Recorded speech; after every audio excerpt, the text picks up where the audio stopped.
നമസ്കാരം. ഈ ഓണക്കാലത്ത് നിരവധി പ്രോഗ്രാമുകൾ നമ്മൾ കണ്ടുകൊണ്ടിരിക്കുകയാണ്. നിരവധി താരങ്ങൾ അവരുടെ സിനിമാ വിശേഷങ്ങളും ഓണവിശേഷങ്ങളും ഒക്കെ പങ്കുവെക്കാൻ എത്തിയിട്ടുമുണ്ട്. മലയാള സിനിമയിലേക്ക് നായിക നിരയിലേക്ക് തന്നെ എത്തിയിരിക്കുന്ന വളരെ ശാലീന സുന്ദരിയായ ഒരു നായികയാണ് നമ്മൾ കാണാൻ പോകുന്നത്. വേറെ ആരുമല്ല, മാളവികയാണ് ഇന്ന് എൻ്റെ കൂടെ അതിഥിയായി എത്തിയിരിക്കുന്നത്. മാളവിക, നമസ്കാരം. ഓണാശംസകൾ. അതെ, അപ്പം എങ്ങനെയൊക്കെയാണ് ഓണമൊക്കെ എവിടം വരെ എത്തി? ഓണം നന്നായി പോകുന്നു. ഈ ഓണം കുറച്ച് സ്പെഷ്യലാണ്. കാരണം ഇപ്പൊ ഒരു ഫിലിം കഴിഞ്ഞേ ഉള്ളൂ. ഡഫേദാർ എന്നാണ് ചിത്രത്തിന്റെ പേര്. അപ്പോ ഓണം കഴിയുമ്പോഴേക്കും അത് റിലീസ് ഉണ്ടാവും. അപ്പോ അങ്ങനെയാണ്. ഈ ഓണത്തിന് ശരിക്കും പറഞ്ഞ ഒരു ഡബിൾ സന്തോഷമാണ് അല്ലേ?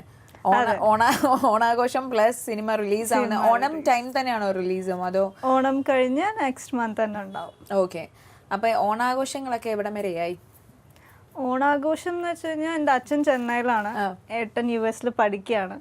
ഇപ്പൊ തൃശ്ശൂർ ഞാനും അമ്മയും മുത്തശ്ശൻ മാത്രമേ ഉള്ളൂ. അപ്പൊ നമ്മുടെ ചെറിയ രീതിയിൽ ഓണത്തിലോട്ട് പോയി. അപ്പം ശരിക്കും പറഞ്ഞ ഒരു ചൈൽഡ് ആർട്ടിസ്റ്റ് ആയിട്ട് തന്നെ മാളവിക വന്നു. ശരിക്കും കുട്ടിക്കാലത്തെ ഒരു ഓണാഘോഷങ്ങളൊക്കെ ഉണ്ടാവുമല്ലോ. ശരിക്കും ആ ടൈം മുതലേ സാധാരണ എല്ലാവരും ഒരു സിനിമയിൽ എത്തിക്കഴിഞ്ഞ് ഒരു ഇത്തിരി വലുതായി കഴിഞ്ഞിട്ടൊക്കെ ചൈൽഡ് ആർട്ടിസ്റ്റ് മുതലേ സിനിമയിലൊക്കെ ഉണ്ട്. ആ ടൈം മുതലേ ഓണാഘോഷം സിനിമയുമായിട്ട് തന്നെ അല്ലേ ബന്ധപ്പെട്ടൊക്കെ പോയിട്ടുണ്ട്. സോ ഒരു നൊസ്റ്റാൾജിക് അങ്ങനെയൊക്കെ ഒരുപാട് മെമ്മറീസ് ഒക്കെ ഉണ്ടാവുമല്ലോ മാളവികയ്ക്ക്. ഡെഫിനറ്റ്ലി അങ്ങനെ എൻ്റെ ഓണം എന്ന് വെച്ച് കഴിഞ്ഞാൽ ഇതേപോലെ തന്നെയായിരുന്നു. അമ്മൂമ്മ തറവാട്ടിലെ സദ്യ, പൂക്കളിടുക അങ്ങനെയൊക്കെ ഉണ്ടായിരുന്നു. പിന്നെ അമ്മൂമ്മ ഇപ്പൊ ഇല്ല. അപ്പൊ അതിനുശേഷം അമ്മൂമ്മ ഇല്ലാത്തപ്പോ പിന്നെ ഓണം ചുരുങ്ങിപ്പോയി. നമ്മൾ അങ്ങനെ സെലിബ്രേറ്റ് ചെയ്യാ, അങ്ങനെ സദ്യ ഉണ്ടോ, ഓണസദ്യ എന്തായാലും ഉണ്ടാവും. അത് മസ്റ്റാണ്, നമ്മള് കോംപ്രമൈസ് ഇല്ല കാര്യത്തിൽ. അങ്ങനെ അപ്പൊ പൂക്കളിടുക അങ്ങനെ ഒന്നും ചെറുതായിട്ട് കുഞ്ഞത് ഫ്ലാറ്റിന്റെ മുമ്പിൽ അങ്ങനെ ഇടും എന്നല്ലാതെ വലുതായിട്ടൊന്നും ആഘോഷിക്കാറില്ല. അച്ഛന്റെ അടുത്ത് പോവും. അച്ഛൻ ചെന്നൈയിലാണുള്ളത്. ചെന്നൈ പോവും. ഓണം വെക്കേഷൻ ആകുമ്പോ അങ്ങോട്ട് പോവും അല്ലെങ്കിൽ അച്ഛൻ ഇങ്ങോട്ട് വരും. അങ്ങനെ സത്യം പറഞ്ഞാൽ ഞാൻ ഇവിടെ ആദ്യം വന്നപ്പോ കണ്ട ഒരു കാര്യം എന്ന് പറഞ്ഞാൽ ഇവിടുത്തെ ട്രോഫീസും പ്രൈസും മൊമെന്റോസും കാര്യങ്ങളൊക്കെയാണ് ഏറ്റവും കൂടുതൽ ഇവിടെ അതാണ്. അപ്പം സ്കൂൾ ടൈമിലൊക്കെ എങ്ങനെയായിരുന്നു? കുറച്ച് റിസർവ്ഡ് ആയിരുന്നോ അതോ ഭയങ്കര ആക്റ്റീവ് ആയിരുന്നോ? റിസർവ്ഡ് ആയിരുന്നു വെച്ച് കഴിഞ്ഞാൽ കുഞ്ഞിലെ മുതൽ ഈ അഭിനയിക്കുന്നതുകൊണ്ട് സ്കൂളിൽ നമ്മൾ അധികം എത്തിച്ചേരുന്നത് കുറച്ച് കുറവാണ്. പക്ഷെ പോവാറുണ്ട്. അപ്പൊ അങ്ങനെ കോമ്പറ്റീഷൻസ് ആ സമയം മുതലേ സിനിമകളിലോട്ട് എൻട്രി ചെയ്തത് കൊണ്ട് എനിക്ക് സ്കൂൾ ടൈം ഒക്കെ കുറച്ചൊന്ന് ചൈൽഡ്ഹുഡ് മുതലുള്ള കാരണം ഫസ്റ്റ് സ്റ്റാൻഡേർഡിലാണ് കർത്തപക്ഷികൾ. ആ ഒരു ടൈമിലാണ് yes your honour, Maya Bazar Shikkar. First standard ആ ഒരു സമയത്താണ് ഒരുപാട് ചിത്രങ്ങൾ ചെയ്തിരിക്കുന്നത്. അപ്പൊ സ്കൂൾ ടൈമും സ്കൂൾ ഡേയ്സും സ്കൂൾ ഫ്രണ്ട്സും ഒക്കെ കുറച്ചൊന്ന് മിസ്സിങ് വന്ന പോലുള്ള ഇല്ല. പക്ഷെ ഇപ്പോ 9th 10th അങ്ങനെ ഞാൻ കുറച്ച് ബ്രേക്കിന് ശേഷമാണ് പിന്നെ 9th അക്കൽദാമയിലെ പെണ്ണ് പറഞ്ഞിട്ടൊരു മൂവി ചെയ്തു. അതിനുശേഷം ഇപ്പൊ +2 ഞാൻ ചെയ്യുന്നത്. അപ്പം ഇപ്പോഴും ആ സ്കൂൾ ടൈമിലൊക്കെ ഉള്ള ഒരു നൊസ്റ്റാൾജിക് ഓണം സെലിബ്രേഷൻസ് അതൊക്കെ സ്കൂൾ ടൈമിൽ ഓണമാണ് നമ്മൾ ആക്ച്വലി എന്റെ പ്രായത്തിലുള്ള എന്റെ ഫ്രണ്ട്സ് ഒക്കെ ശരിക്കും സെലിബ്രേറ്റ് ചെയ്യുന്നത്. അപ്പോഴാണ് ഓണ പൂക്കള മത്സരം, ആര് ഫസ്റ്റ്, അപ്പുറത്തെ കോമ്പറ്റീഷൻ ആണല്ലോ ഫുള്ള് അല്ലേ, ആർക്കാണ് ഫസ്റ്റ് വരാ. അപ്പൊ എപ്പോഴും നമ്മുടെ ക്ലാസ് ഫസ്റ്റ് ആണെന്നാണല്ലോ. അപ്പൊ ഡിസൈൻ ഒന്നും ഓർമ്മ ഉണ്ടാവില്ല, എന്താ പൂക്കൾ ഇടേണ്ടതെന്നൊന്നും. ഇതിന്റെ ടൈമില് കംപ്ലീറ്റ് ആണ്. അപ്പൊ ഇങ്ങനെ ഓരോരുത്തരെ വിടും അപ്പുറത്തെ ക്ലാസ്സില് ഡിസൈൻ കോപ്പി അടിക്കാൻ അങ്ങനെ അതൊക്കെ ഉണ്ടല്ലേ. അപ്പോഴേക്കും പക്ഷെ അവര് നമ്മളെക്കാട്ടും പുലികളാണല്ലോ, അവരെല്ലാം മടച്ചു പൂട്ടി വെച്ച്. അപ്പൊ അങ്ങനെ അത് കഴിഞ്ഞ ഓണസദ്യ, അത് കഴിഞ്ഞ വടംവലി, കോമ്പറ്റീഷൻസ് ഒക്കെ ഉണ്ടാവും. അതിനുള്ള ഒരു ഹെൽത്ത് നമ്മള് കൈയടിക്കാൻ മാത്രം, ബാക്കി എല്ലാരും വിട്ടോളൂ. അപ്പം ശരിക്കും ആ ഒരു ടൈമിൽ എന്തെങ്കിലും അങ്ങനെ ഭയങ്കര മറക്കാൻ പറ്റാത്ത ഒരു മെമ്മറീസ് എന്തെങ്കിലും ഒക്കെ ഉണ്ടോ അങ്ങനെ ആ ഒരു സ്കൂൾ ടൈമിലും? ഇപ്പോഴും ആ ഫ്രണ്ട്സുമായിട്ടൊക്കെ ഇപ്പോഴും കീപ്പ് ഇൻ ടച്ച് ആണോ? അതോ കീപ്പ് ഇൻ ടച്ച് ഞാനിപ്പോ +2 പഠിച്ചുകൊണ്ടിരിക്കുകയാണ്. അപ്പൊ ആ സ്കൂൾ ഫ്രണ്ട്സ് തന്നെയാണ് ഇപ്പോഴും? ഇല്ല, ഞാൻ 10th വരെ ഭവൻസിലായിരുന്നു, ഭാരതീയ വിദ്യാഭ്യാസം. അത് കഴിഞ്ഞപ്പോ ഞാൻ സ്റ്റേറ്റിലേക്ക് മാറി. കാരണം എനിക്ക് വേണ്ടിയിരുന്നത് ഹ്യൂമാനിറ്റീസ് ആയിരുന്നു. ഹ്യൂമാനിറ്റീസ് സ്ട്രീം ഞാൻ ഭവൻസിലില്ല. അപ്പൊ അത് കാരണം ഞാനിപ്പോ സ്റ്റേറ്റിലേക്ക് മാറി, വിവേകോദയത്തിലാണ് പഠിക്കണം. ഓക്കെ. അപ്പം ഈ എനിക്ക് ആ ഒരു മൂവീസ് ഒക്കെ കഴിഞ്ഞതിന് ശേഷം ഒരു ബ്രേക്ക് വന്നു. അതിനി പഠിത്തത്തിലോട്ട് ലിങ്ക് ചെയ്ത് 10th +2 ഒക്കെ ആയതുകൊണ്ട് ആ ഒരു ലിങ്കിലേക്ക് കണക്ട് ചെയ്ത് പോയതാണോ? അങ്ങനെയും പറയാം. കാരണം ഞാൻ 9th ഞങ്ങൾക്ക് ബോർഡ് എക്സാം ആയിരുന്നു, 10th ബോർഡ് എക്സാം ആയിരുന്നു. അപ്പൊ വിചാരിച്ചു ഇനിയിപ്പോ കുറച്ച് ടൈം എടുത്ത് അപ്പൊ കുറച്ച് നല്ല സ്ക്രിപ്റ്റ് വരാണെങ്കിൽ ചെയ്യാം. അങ്ങനെ ബ്രേക്ക് എടുത്ത് അങ്ങനെ ബ്രേക്ക് വേണിച്ചെടുത്തതല്ല, അങ്ങനെ ബ്രേക്ക് വന്നതാണ്. വെയിറ്റ് ചെയ്ത് അങ്ങനെ. ഓക്കെ, അപ്പോൾ ആ ടൈമിൽ കൂടുതലും ഇൻവോൾവ് ആയി. ഞാൻ പറഞ്ഞിപ്പം നമ്മളിപ്പോൾ നേരത്തെ പറഞ്ഞു ആ സിനിമകൾ ചെയ്യുന്ന സമയത്ത് കുറച്ച് സ്കൂൾ ടൈമും കാര്യങ്ങളും ഒക്കെ കുറച്ചൊന്ന് മിസ്സായി. അപ്പോൾ പിന്നെ ഈ ഒരു ഷോർട്ട് ബ്രേക്കിന് അതെല്ലാം തിരിച്ചു പിടിച്ച് വീണ്ടും ആക്റ്റീവായോ? സ്കൂൾ ഗെയിംസിലും കോമ്പറ്റീഷൻസിനും ഒക്കെ പാർട്ടിസിപ്പേറ്റ് ചെയ്തു? സ്റ്റേറ്റിൽ വന്നപ്പോൾ നമുക്ക് സ്റ്റേറ്റ് യൂത്ത് ഫെസ്റ്റിവൽ ഉണ്ടല്ലോ, അത് ഭവൻസിൽ പഠിക്കുമ്പോൾ ഞാൻ കാണാൻ പോവായിരുന്നു. കാരണം ഞങ്ങൾക്ക് വെച്ചാൽ ഭവൻസ് മീറ്റ് മാത്രമാണ്, ഭവൻസ് സ്കൂളുകൾ തമ്മിലുള്ള കോമ്പറ്റീഷൻസ് ഇല്ല. അത് ഭവൻസിന്റെ പ്രത്യേകത, ഭവൻസുകാർ മാത്രമേ കോമ്പറ്റ് ചെയ്യുള്ളൂ. പക്ഷെ സ്റ്റേറ്റിൽ അങ്ങനെയല്ല. സ്റ്റേറ്റിൽ കുറച്ചുകൂടെ രസം സ്റ്റേറ്റ് ലെവലാകുമ്പോ അതൊരു സ്പിരിറ്റ് ആണ്. അപ്പൊ അത് അന്ന് ഭവൻസിലൊക്കെ പഠിക്കുമ്പോ എന്നും വരുമായിരുന്നു. അപ്പൊ വിചാരിക്കും എന്തെങ്കിലും ഒരു ദിവസം എന്തെങ്കിലും ഒരു കോമ്പറ്റീഷൻ. അങ്ങനെ കഴിഞ്ഞ പ്രാവശ്യം നമ്മള് വഞ്ചിപ്പാട്ടിന് പോയിരുന്നു. അങ്ങനെ അത് വളരെ നല്ലൊരു എക്സ്പീരിയൻസ് ആയിരുന്നു. ഓക്കെ, എന്നിട്ട് എന്തായി? വി സെക്യൂർഡ് പ്രൈസസ് മാർക്ക് കിട്ടി. അത് ശരി. അപ്പൊ ആ ഒരു ചെറിയ ഇതിൽ തന്നെ നിന്ന് എനിക്കൊന്ന് സ്കൂൾ കോമ്പറ്റീഷൻസ് ഒക്കെ അങ്ങനെ കുറച്ച് മിസ് ചെയ്തിട്ടുണ്ടെന്ന് തോന്നുന്നു. ഇപ്പൊ ഈ ഒരു ഭവൻസിലെ അങ്ങനെ ആ ഒരു കൾച്ചറും ആ ഒരു ഇത് അവർ കീപ്പ് ചെയ്യുന്നുണ്ടല്ലോ. അതെ അതെ, മറ്റുള്ള സ്കൂൾ ലെവൽസ് കോമ്പറ്റീഷൻസ് പോലെയല്ല അവര് നടത്തുന്നത്. സ്റ്റേറ്റില് റിയലി അവര് ശരിക്കും ഇതിന് വേണ്ടി കുറെ സമയം എടുത്ത് രാത്രിയൊക്കെ പ്രാക്ടീസ് സെക്ഷൻ ഒക്കെ ഉണ്ടാവും. ചില ഡ്രാമക്കാരൊക്കെ വീട്ടിലെത്തുമ്പോ 8:30 ആവും. അങ്ങനെ അതിന് വേണ്ടിയിട്ട് ഒരു ഇനിഷ്യേറ്റീവും കുറെ പ്രൈസ് കിട്ടണം എന്നുള്ളൊരു ഇത്. ഓക്കെ, അപ്പം ഇപ്പൊ +2 കഴിഞ്ഞു? ഇല്ല, നടന്നുകൊണ്ടിരിക്കുകയാണ്. ഓക്കെ, അപ്പം ശരിക്കും ഇപ്പൊ ആ ഉള്ള ഒരു ടൈമിൽ ഇനിയിപ്പം ഈ ഓണം സെലിബ്രേഷൻസും കാര്യങ്ങളും ഒക്കെ ഇപ്പം സ്റ്റാർട്ടപ്പ് ചെയ്യാനുള്ള ഇതുണ്ടാവുമല്ലോ. ഇപ്പൊ എന്തായാലും എക്സാം ആണ്, പിന്നെ അതിന്റെ കൂടെ തന്നെ ഈ ഞങ്ങൾക്ക് ഈ ഓണം സെലിബ്രേഷൻ കൂടുതൽ സ്പെഷ്യൽ ആവാൻ കാരണം ഈ അതുവരെയുള്ള ഒരു എക്സാം ഉണ്ട്, ഓണപരീക്ഷ എന്ന് പറയുന്ന സംഭവം. അത് ഈ കഴിഞ്ഞോ? കഴിഞ്ഞ പിറ്റേ ദിവസമാണ് സെലിബ്രേഷൻ. അത് നമ്മൾ തകർക്കും. കാരണം ഇത്രയും എക്സാം കഴിഞ്ഞിട്ടുണ്ടായോണ്ട് ഭയങ്കര റിലാക്സേഷൻ. ഇത്രയും ദിവസത്തെ പേടിയും എന്തായിരിക്കും എക്സാം, അതൊക്കെ നമ്മൾ തീർക്കുന്ന ഈ ഓണം സെലിബ്രേഷൻ. ഭയങ്കര പഠിപ്പിസ്റ്റാണോ മാളവിക? പഠിപ്പിസ്റ്റൊന്നുമല്ല, തട്ടിമുട്ടിയൊക്കെ പാസ് ചെയ്ത് പോണു. സിനിമകളിലൊക്കെ അത്രയും എന്താ പറയാ ചൈൽഡ് ആർട്ടിസ്റ്റ് ആയിട്ടൊക്കെ വന്ന അപ്പം അത്രയും ആക്റ്റീവായിട്ടുള്ള ഒരു ആളാണ് മാളവിക. അപ്പോൾ സ്കൂളിലൊക്കെ എന്തെങ്കിലുമൊക്കെ കോമ്പറ്റീഷൻസ് എന്നൊക്കെ പറയുമ്പോൾ മാളവിക തന്നെയാണോ അതിൻ്റെ ഇനിഷ്യേറ്റീവ് എടുക്കുന്നത്? സ്കൂളിൽ എനിക്ക് തോന്നുന്നു ഞങ്ങളിങ്ങനെ കുറച്ച് പേരുണ്ട്. ഇപ്പൊ സ്റ്റേറ്റിൽ വന്നതിന് ശേഷം കുറച്ചും കൂടി ആക്റ്റീവ് ആയത് സ്റ്റേറ്റിൽ വന്ന ശേഷം. കാരണം അവിടെയാണ് കുറച്ചുകൂടി പ്രോഗ്രാംസ്, കുറച്ചും കൂടി ഞങ്ങൾ പിന്നെ ഹ്യൂമാനിറ്റീസ് ബാച്ച് ആയ കാരണം ഞങ്ങൾ ഉണ്ടാവും എന്തിനും ആദ്യം. ഞങ്ങൾ ഹ്യൂമാനിറ്റീസ്, ഞങ്ങൾക്ക് ഗാന്ധിയൻ സ്റ്റഡീസ് പറഞ്ഞൊരു വേറൊരു സ്ട്രീം ഉണ്ട്. അപ്പോൾ ഹ്യൂമാനിറ്റീസ് കമ്മ്യൂണിക്കേറ്റീവ് ഇംഗ്ലീഷ് ആണ് ഞാൻ എടുത്തിരിക്കുന്നത്. അപ്പൊ എന്തുണ്ടെങ്കിലും ഞങ്ങൾ കുറച്ച് പേരുണ്ടാവും ആദ്യം എല്ലാത്തിനും പ്രോഗ്രാം, അത് ചെയ്യാൻ, ഗാന്ധിയൻ ഡേ അല്ലെങ്കിൽ ഗാന്ധി ജയന്തിക്ക് അത് ചെയ്യാൻ, ഇത് ചെയ്യാൻ, എല്ലാത്തിനും ആക്റ്റീവായിട്ട് ഫ്രണ്ട് തന്നെ കാണും. അതുപോലെ തന്നെ ഇപ്പൊ വീട്ടിലെ ഈ ഹ്യൂമാനിറ്റീസ് എന്താണ്, അതിലേക്കൊരു സ്ട്രീമിലേക്ക് പോയി? എനിക്ക് ഡോക്ടർ ആവാൻ താല്പര്യമില്ല, എഞ്ചിനീയർ ആവാൻ താല്പര്യമില്ല, എനിക്ക് ഇതിനൊന്നും താല്പര്യമില്ല. കാരണം ഇതൊക്കെ എല്ലാവരും ആവുന്നല്ലേ. അപ്പൊ ഹ്യൂമാനിറ്റീസ് കുറച്ച് നമ്മൾ വെറൈറ്റി ആണ്. മാത്രമല്ല ഹ്യൂമാനിറ്റീസ് എന്ന് വെച്ച് കഴിഞ്ഞാൽ എളുപ്പമാണ് കുറച്ചും കൂടി. ഇനിയിപ്പോ ഞാൻ ഒരുപാട് വായിക്കാനൊക്കെ ഒരുപാട് ഇഷ്ടമുള്ള ഒരു അത്ര അധികം അത്ര ഒരു പുസ്തക പുഴുവല്ല, ഇങ്ങനെ എന്നേരം വായിക്കുന്ന ആളല്ല. പക്ഷെ വായിക്കാറ് മാത്രം നോക്കി അങ്ങനെ ഇല്ല, ഇതിങ്ങനെ വെറുതെ എഴുതി നമ്മള് അങ്ങനെ. അപ്പോ ഹ്യൂമാനിറ്റീസ് ഇപ്പോ ക്ലാസ് കുറച്ച് മിസ്സായാലും നമുക്ക് കുഴപ്പമില്ല. മറ്റേത് പ്രാക്ടിക്കൽസ് ഉണ്ടാവും, പ്രാക്ടിക്കൽ മിസ്സായ പിന്നെ ബേസിക്കലി ഒരു മടി കാരണമാണ്. അങ്ങനെയല്ല, കുറച്ച് ലേശം ലൈറ്റ് ആയിട്ട്. ഓക്കെ, അപ്പോൾ ഈ വീട്ടിലെ കാര്യം ഇപ്പം ഫാമിലിയിൽ ഇപ്പം ശരിക്കും പറഞ്ഞാൽ ആരെങ്കിലും ഒരാളുണ്ടാവും, ഒരു മെമ്പർ ഉണ്ടാവും എപ്പോഴും ഭയങ്കര ആക്റ്റീവായിട്ട്. ഇപ്പം ഓണപ്പൂക്കളം ഇടാനാണെങ്കിലും എല്ലാത്തിനും ഭയങ്കര ആക്റ്റീവായിട്ടൊരു കുട്ടി ഉണ്ടാവും. അത് മാളവികയാണോ അതോ? ഒരിക്കലും അല്ല, അങ്ങനെ ഒരു കാര്യമേ ഇവിടില്ലാന്ന്. ഇങ്ങനെ പഠിക്കുന്ന കാര്യത്തിലൊക്കെ ആണെങ്കിൽ കുറച്ചും കൂടി ഏട്ടൻ എല്ലാത്തിലും ഫ്രം ദ ബിഗിനിങ് ഫസ്റ്റ് അങ്ങനെ കുറച്ച് ഏട്ടനാണ് കുറച്ചും കൂടി അതിലത്തൊക്കെ ആക്റ്റീവ് ആണ്. അല്ലാതെ ഇപ്പം ഞാൻ പറയുന്ന ഇപ്പൊ ഈ ഫംഗ്ഷൻസ് അതിനാണ് ഞാൻ ചോദിച്ചത്. അങ്ങനെ ഞാൻ വേണമെങ്കിൽ പറയാം. ആ കാര്യത്തിൽ ഏട്ടൻ, ഈ കാര്യത്തിൽ അടിച്ചു പൊളിക്കുന്ന സംഭവങ്ങളൊക്കെ ഏട്ടനാണ്. ഇപ്പൊ ചൈൽഡ്ഹുഡ് ടൈമിലൊക്കെ സിനിമയിലുള്ള ഒരു ഓണം എന്തായാലും ആഘോഷിച്ചിട്ടുണ്ടാവുമല്ലോ. ആ ഒരു പ്രാവശ്യം എനിക്ക് തോന്നുന്നു കാണ്ഡഹാറിന്റെ സെറ്റിൽ വെച്ച് രവി അങ്കിളുടെ കാണ്ഡഹാറിന്റെ സെറ്റിൽ ബോംബെയിലായിരുന്നു. ഓക്കെ, അവിടെ വെച്ച് നമ്മൾ ഒരു പ്രാവശ്യം ഓണം സെലിബ്രേറ്റ് ആഘോഷിച്ചു. അപ്പൊ സിനിമ ലോകത്തെ ഓണാഘോഷം എക്സ്പീരിയൻസ് ചെയ്ത ഒരു എങ്ങനെയുണ്ടായിരുന്നു, ആ ഒരു അനുഭവം എങ്ങനെയായിരുന്നു?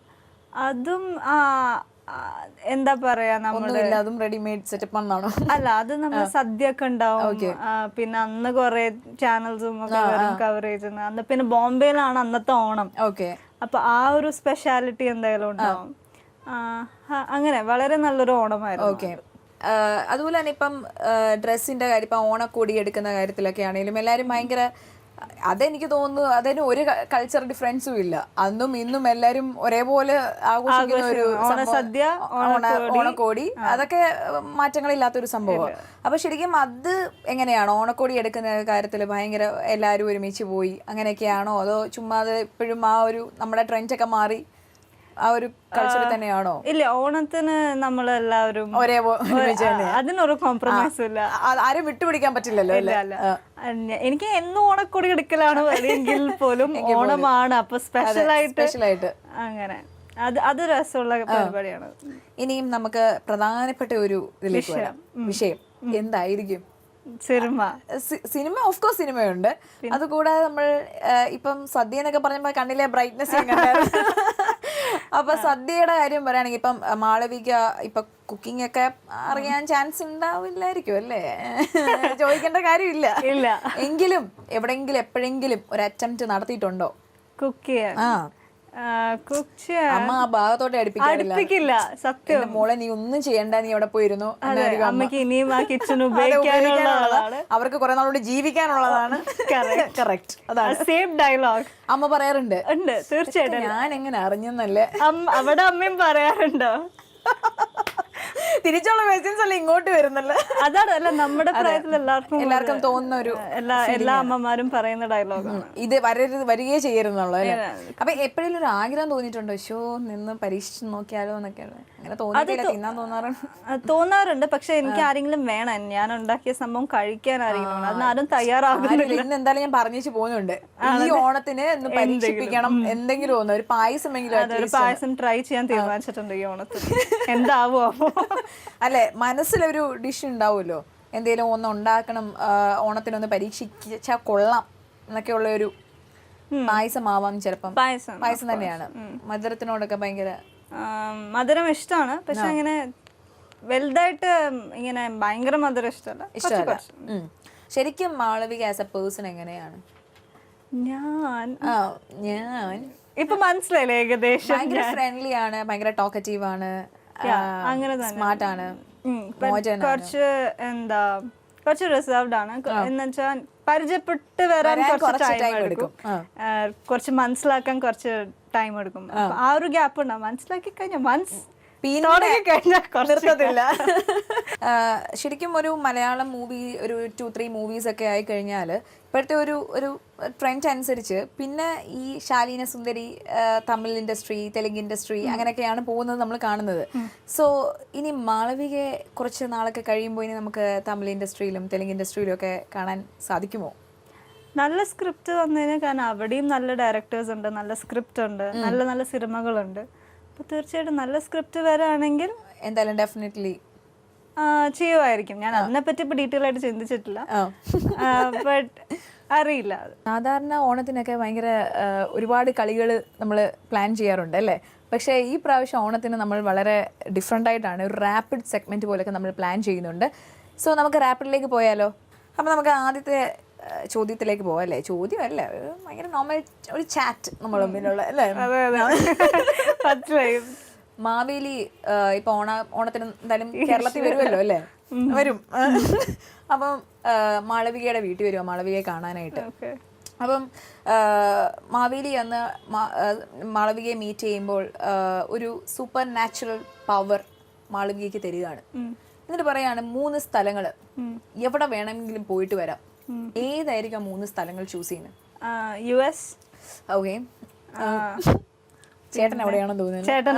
ചേട്ടനൊരു സർപ്രൈസ്. പിന്നെ സ്വിറ്റ്സർലാൻഡ്. Okay, London. അപ്പൊ ഇതൊക്കെയാണ് ഡ്രീം പ്ലേസസ് അല്ലേ? പെട്ടെന്ന്. ഓക്കെ, ശരി. ഇനി മാവേലിക്ക് അല്പം റിലാക്സ് ചെയ്യണം, അപ്പോൾ ഒരു ട്രാക്ക് കേൾക്കണം എന്നിങ്ങനെ ആഗ്രഹമാണ്. അപ്പം മാളവിക ഈ റീസെന്റ് ഇപ്പൊ ഒരുപാട് സിനിമകൾ റിലീസ് ആയിട്ടുണ്ട്. മാളവികയുടെ ഒരു ഫേവറേറ്റ് ട്രാക്ക്? ജേക്കബിന്റെ സ്വർഗരാജ്യം, ഇപ്പത്തെ ഓണം സോങ്, അതിലത്തെ മാവേലിക്കും ഇഷ്ടപ്പെടാം. അതിനകത്ത് ഇച്ചിരി ഒരു ആ ഒരു ടച്ച് ഉള്ള ഒരു പാട്ടുണ്ട്. അപ്പം ശരി, ഇനി മാവേലിക്ക് സദ്യ വേണം. റിലാക്സേഷൻ ഒക്കെ കഴിഞ്ഞല്ലോ, പാട്ടൊക്കെ കേട്ടിങ്ങനെ ഇരിക്കുകയാണ്, അപ്പൊ സദ്യയൊക്കെ വേണം. അപ്പൊ മാളവികയുടെ ഒരു കോൺട്രിബ്യൂഷൻ, മാവേലി നമ്മുടെ വീട്ടിലൊക്കെ വന്നല്ലേ, ഇപ്പൊ കുറച്ച് ഒരു സദ്യ കൊടുക്കുമ്പോ, അതായത് മാളവിക ഫുൾ സദ്യ ഉണ്ടാക്കണം എന്നല്ല, അപ്പൊ അതിനകത്ത് മാളവികയുടെ ഒരു ഫേവറേറ്റ് ഡിഷ് അതിനകത്ത് ഇൻക്ലൂഡ് ചെയ്യാണ്. അപ്പൊ ഏത് ഡിഷ് ആയിരിക്കും? അവിയൽ. അവിയലാണ്. ഓക്കെ, എല്ലാ വെജിറ്റബിൾസും കൂടെ അങ്ങ് ഇട്ടങ്ങ് കൊടുക്കാന്നാണോ ഉദ്ദേശിച്ചത്? ഓക്കെ, ഇനി അടുത്തത് മാളവിക, ഇതൊരു ഇമാജിനേഷൻ ആട്ടോ, അതായത് മാളവിക ഒരു ഡിസൈനർ ആവുന്നു. ഒരിക്കലും പറ്റാത്തൊരു കാര്യം. മാളവിക ഒരു ഡിസൈനർ ആവുകയാണ്. സോ ഒരു ട്രഡീഷണൽ, ഇപ്പൊ ഓണം ആയതുകൊണ്ട് ഒരു ട്രഡീഷണൽ ഡ്രസ്സാണ് നമ്മൾ ഉദ്ദേശിക്കുന്നത്. എന്തായിരിക്കും മനസ്സിൽ വരുന്ന ഒരു ട്രഡീഷണൽ വെയർ? സാരി. ഓക്കെ, ഇനി അടുത്തത് ഓണക്കാലത്ത് ഇപ്പം ഞാൻ പറയാണ് മാളവികയോട് പ്രേക്ഷകർക്ക് വേണ്ടി ഒരു പാട്ട് പാടാൻ പറഞ്ഞാൽ, പക്ഷെ ഞാൻ പാടില്ല എന്ന് പറയരുത്, പറഞ്ഞാലും മതി. എന്നോട് എന്തിനീ പിണക്കം, അതിഷ്ടമാണ്. പിന്നെ എന്ന് വരും നീ, അങ്ങനത്തെ പഴയ സോങ്സ് ഒക്കെ കുറച്ച് ഇഷ്ടം. ഭയങ്കര ശാന്തസുന്ദരമായ മെലഡി സോങ്സ് ഒക്കെ കേട്ട് ഇങ്ങനെ റിലാക്സ്ഡ് ആയിട്ടിരിക്കുന്ന ഒരു പാവ ശാലീന സുന്ദരിയാണ്. ഓക്കെ, ഇപ്പം പ്രേക്ഷകരറിയാത്ത, ഇപ്പം പ്രേക്ഷകർക്ക് എല്ലാവർക്കും അറിയാം മാളവിക ഒരു ആക്ട്രസ് ആണ്, ചൈൽഡ് ആർട്ടിസ്റ്റ് ആയിരുന്നു, ഇപ്പം പുതിയ വേറെ സിനിമകളിലൊക്കെ വന്നു, എല്ലാം ആ കാര്യങ്ങളൊക്കെ എല്ലാവർക്കും അറിയാം. ഇതല്ലാതെ എക്സ്ട്രാ 2 ടാലൻസ്, പ്രേക്ഷകരറിയാത്ത മാളവികയിലുള്ള 2 എക്സ്ട്രാ ടാലൻസ് എന്തൊക്കെയാണ്? ഡാൻസ്. അതുണ്ടല്ലോ. അല്ലാതെ അല്ലല്ല, ഡാൻസ്. ശരി, പിന്നെ ഡാൻസർ ആണ്, പാട്ട് പാടും. പോരെ, മതി.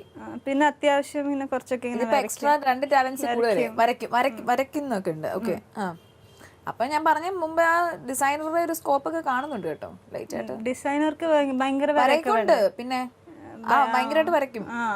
എനിക്ക് ഇല്ല, അത്രയും വർഷമായിട്ടില്ല. അപ്പൊ എന്തായാലും വളരെ സിമ്പിൾ ആയിട്ടുള്ള എന്റെ ചോദ്യങ്ങൾക്ക് വളരെ ഭയങ്കര ബ്രില്യൻ്റ് ആയിട്ടൊക്കെ ഉത്തരങ്ങളൊക്കെ പറഞ്ഞു പോയി. അപ്പം ഓണവിശേഷങ്ങളായി, സിനിമാ വിശേഷങ്ങളായി, ലൈറ്റ് ആയിട്ടുള്ള ഓണക്കളിയായി അല്ലേ? ഹാപ്പി അല്ലേ? ഹാപ്പി. അപ്പൊ ഇനി ഒരു സദ്യ കഴിച്ച ഫീൽ ഉണ്ടല്ലേ? എനിക്ക് അതെ, എനിക്കും നിറയും. അപ്പൊ ഇനിയും നമുക്ക് ഓണ ആശംസകളാണ് നമുക്ക് പ്രേക്ഷകരോട് പറയാനുള്ളത്. അപ്പോൾ ഇനി വരാൻ പോകുന്ന എൻ്റെ ചിത്രത്തിൻ്റെ പേര് ഡഫേദാർ, നേരത്തെ ഞങ്ങൾ പറഞ്ഞു. അപ്പോൾ തീർച്ചയായിട്ടും എല്ലാവരും തിയേറ്ററിൽ തന്നെ പോയി കാണാം. ഒപ്പം തന്നെ ഈ ഓണം എല്ലാവർക്കും എല്ലാവിധ ഐശ്വര്യങ്ങളും നൽകട്ടെ. എല്ലാവരും ഓണം അടിച്ചു പൊളിക്കുക. എല്ലാവർക്കും എൻ്റെ ഹൃദയം നിറഞ്ഞ ഓണാശംസകൾ. And you too happy Onam. Thank you so much. മാളവികയ്ക്കും ഫാമിലി മെമ്പേഴ്സിനും എല്ലാവർക്കും ഞങ്ങളുടെ എല്ലാവരുടെയും വക ഓണാശംസകൾ.